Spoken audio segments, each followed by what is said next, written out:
السلام علیکم معزز ناظرین، تو آج ہم آپ کے لیے اور کہانی لے کے آئے ہیں۔ خوفناک انسانی بھیڑیا ہے۔ اس کہانی کا آغاز ہوتا ہے 1848 مارچ کی۔ یہ ایک سرد اور دھندلی سی صبح کا ذکر ہے کہ جنرل ڈیری مین پیرس کے سب سے بڑی قبرستان پیری لاشز کے صدر دروازے پر گھوڑے سے اترا۔ اس وقت ہلکی بارش ہو رہی تھی، تاہم جنرل کو بارش کی کوئی پرواہ نہ تھی۔ اس کے چہرے پر غم و زدہ کے آثار گہرے تھے، اور جب وہ گھوڑے سے اتر کر دروازے کی طرف بڑھا تو اس کی کمر جھکی ہوئی اور چال میں لرزش کا اظہار نمایاں تھا۔ وہ دراصل اپنی کم سن بیٹی کی قبر دیکھنے کے لیے آیا تھا، جسے گزشتہ روز شام کو دفنایا گیا تھا، لیکن شدید بارش اور حد سے زیادہ تاریکی کے باعث کورکن نے قبر کو پتھر کی سلوں سے ڈھانپنے کا کام اگلے دن پر ملتوی کر دیا تھا۔ جنرل ڈیری مین اب اپنی بچی کی صورت آخری دفعہ دیکھنے کے ارادے سے آیا تھا۔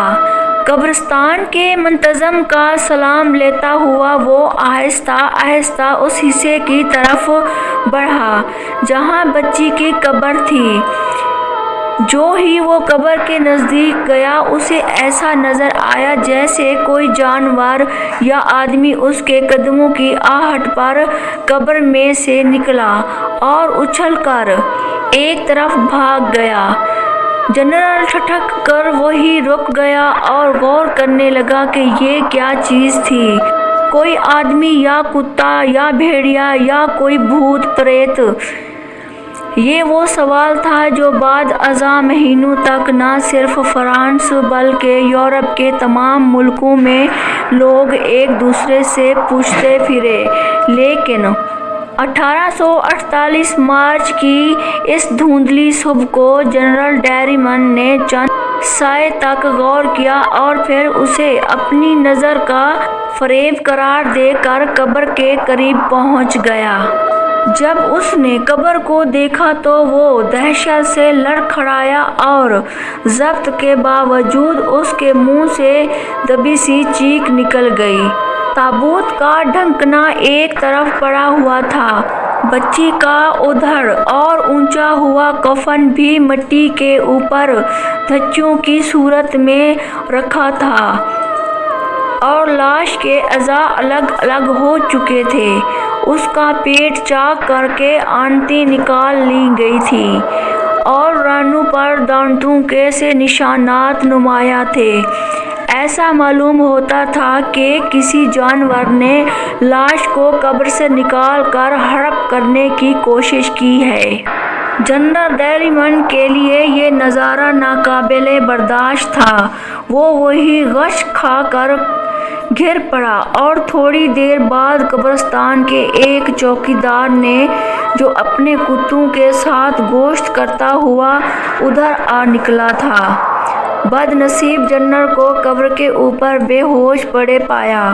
اسے فوراً ہسپتال پہنچایا گیا، جہاں وہ ہفتوں زیر علاج رہا، لیکن اس حادثے کا اثر اس کے ذہن پر ایسا ہوا کہ وہ ذہنی طور پر ہمیشہ کے لیے ناکارہ ہو گیا۔ یہ حادثہ کوئی معمولی نہ تھا، اور یہ واقعہ ہے کہ اس نے آگے چل کر پرعظیم یورپ کو ہلا کر رکھ دیا۔ پہل یہ خیال کیا گیا کہ یہ کارستانی کسی کتے یا بھیڑیے کی ہے، کیونکہ پیرس کے گردنوہا میں ان دونوں بھیڑیے اکثر دیکھے جاتے تھے، اور انہوں نے بعض اوقات قبریں کھود کر لاشیں بھی نکالی تھیں۔ لیکن جب پولیس کے سراغ رسانوں نے قبرستان کا معائنہ کیا تو بچی کی قبر کے گرد نرم اور چکنی مٹی میں بھیڑیے کے نہیں، انسانی قدموں کے نشانات پائے گئے۔ اب سوال یہ تھا کہ اگر یہ کام کسی آدمی کا ہے تو وہ قبرستان میں کیسے داخل ہوا اور پھر باہر کس راستے سے گیا؟ کیونکہ اس وسیع و عریض قبرستان کے گرد تقریباً 10 فٹ اونچی دیوار کھینچی ہوئی تھی۔ اس کے عینی دروازوں کو ہمیشہ مقفل رکھا جاتا تھا اور ان دروازوں پر ہمیشہ چوکیدار اپنے کتوں کے ساتھ موجود رہتے تھے۔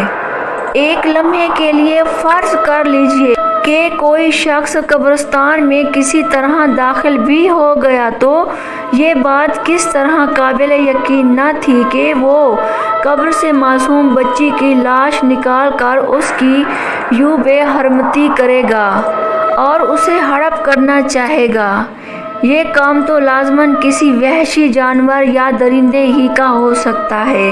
پیرس کے لوگ ابھی اس المناک حادثے پر قیاس کے گھوڑے دوڑا ہی رہے تھے کہ اسی پیری لاشیز کے قبرستان میں ایک اور قبر کھود کر ادھیڑ عمر عورت کی لاش نکالی گئی اور اسے ٹکڑے ٹکڑے کر دیا گیا۔ پھر چند دن کے اندر اندر پیرس کے دوسرے قبرستانوں سے بھی اسی طرح کی خبریں آنے لگیں اور شہر میں دہشت کی ایک لہر دوڑ گئی۔ سرکاری اور عوامی حلقے خوف زدہ بھی تھے اور پریشان بھی تھے۔ ان کی سمجھ میں نہ آتا تھا کہ یہ کیا ہو رہا ہے۔ شہر کے جنوبی رخ پر واقع قبرستان میں 12 سالہ لڑکی کی لاش قبر سے باہر پڑی پائی گئی۔ اس کے انتڑیاں اور کلیجہ بھی نکال لیا گیا تھا۔ اسی طرح مونٹ پرناس کے قبرستان میں بھی یکا بعد دیگرے ایسی وارداتیں ہوئیں۔ 38 سال کی ایک عورت جسے 8 روز قبل دفن کیا گیا تھا اپنی قبر سے باہر پڑی پائی گئی۔ لاش کے بازو اور پاؤں الگ الگ کر دیے گئے تھے۔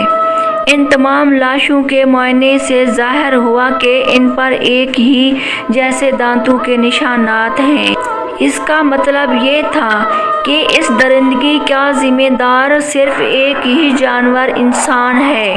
اسی دوران میں پولیس نے ایک اور بات دریافت کی، لاشوں کے جو اعضاء الگ الگ کیے گئے تھے ان کے معائنے سے علم ہوا کہ انہیں چھری چاقو سے کاٹا نہیں گیا بلکہ یہ کسی مضبوط بازو کی قوت سے اکھاڑے گئے ہیں، اور ان بازو کے ہاتھوں کے ناخن بھی نہایت نوکیلے اور لمبے ہیں۔ ان ہاتھوں اور ناخنوں کے نشانات مٹی میں بھی دیکھے گئے۔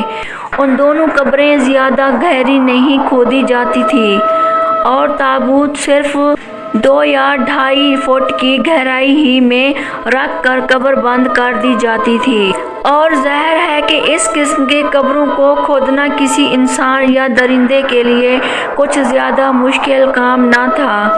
ایسا معلوم ہوتا تھا کہ وہ انسان یا درندہ تازہ قبروں پر حملہ کرتا تھا جن کے تابوت آسانی سے نکال کر کھولے جا سکتے تھے۔ لکڑی کے یہ تابوت کچھ زیادہ مضبوط بھی نہ ہوتے تھے۔ تابوتوں کے ڈھکنوں پر خون کے نشانات بھی دیکھے گئے جن سے اندازہ ہوتا تھا کہ یہ خون اکھاڑنے والے کے ہاتھوں سے اس وقت گرتا ہے جب وہ تابوت کے ڈھکنے سے زور آزمائی کرتا ہے اور اپنے ہاتھ کیلوں سے زخمی کر لیتا ہے۔ چوکیداروں کی تعداد اور پھر دگنی کر دی گئی۔ ان کو اصلاح دیا گیا اور اجازت دی کہ وہ ممنوع اوقات میں جس شخص کو بھی قبرستان میں گھومتا پھرتا دیکھیں بادری گولی مار دیں۔ اس کے علاوہ خون خوار کتے بھی قبرستانوں میں چھوڑے گئے جن کی سننے اور سونگھنے کی حس بڑی تیز تھی اور جو خطرناک سے خطرناک مجرم کا اندھیرے میں تعاقب کر کے اسے پکڑ لیتے تھے۔ جا پجا راستوں اور قبروں کے درمیان سپرنگ بندوقیں لگائی گئی اور ان کی لیبلیوں سے لوہے کی سیاہ تاریں اس طرح باندھی گئیں کہ جو ہی کوئی جانور یا انسان ان تاروں سے گزرے یہ بندوقیں خود بخود فائر کریں۔ لیکن ان تمام انتظامات اور کڑی نگرانی کے باوجود لاشوں کی بے حرمتی اسی طرح ہوتی رہی اور روزانہ کسی نہ کسی قبرستان سے قبریں کھودنے اور لاشوں کے ٹکڑے ٹکڑے کر دینے کی خبریں آتی رہیں۔